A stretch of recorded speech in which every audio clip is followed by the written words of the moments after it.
World Investor Week 2020 is underway, and it's a global campaign that seeks to raise awareness about the importance of investor education.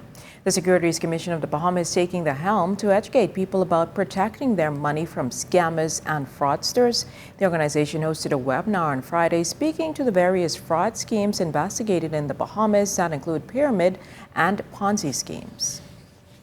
One is known as Ponzi scheme. This is a scam where participants invest money to a person or organization with hopes of getting high returns on their investment.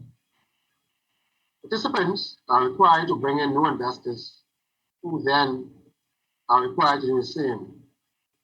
Usually within this scam, early investors are able to see their profits on their investments.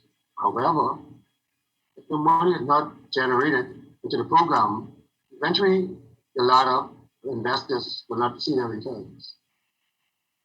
Officer in charge of the Financial Crimes Unit, Superintendent Matthew Edgecombe, was one of several participants in the Securities Commission of the Bahamas webinar dubbed Be a Smart Investor, Protect Your Money from Scammers and Fraudsters. Securities Commission Executive Director Christina Roll spoke to four major fraud scams. Pyramid and Ponzi schemes, she said, represent a real and ever-present risk for regulators.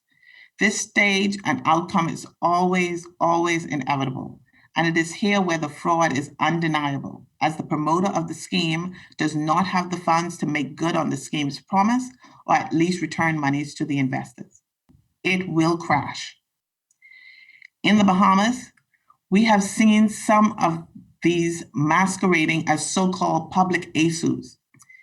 They almost always pop up around Christmas and close to school reopening. You may recall the loom, flower, pineapple. All of these were local pyramid schemes that crashed.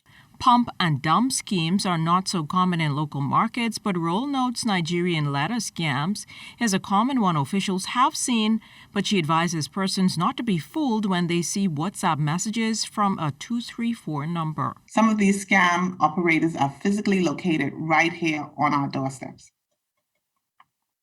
The proper name for these scams is advance fee. And the way it works is that usually a complete stranger approaches you and tells you an incredible story about how it is they have inherited or have access to loads of money, but need you, a stranger, to send them money and very often your bank account details, after which they can access the funds due to them and pay you a handsome portion for helping them out.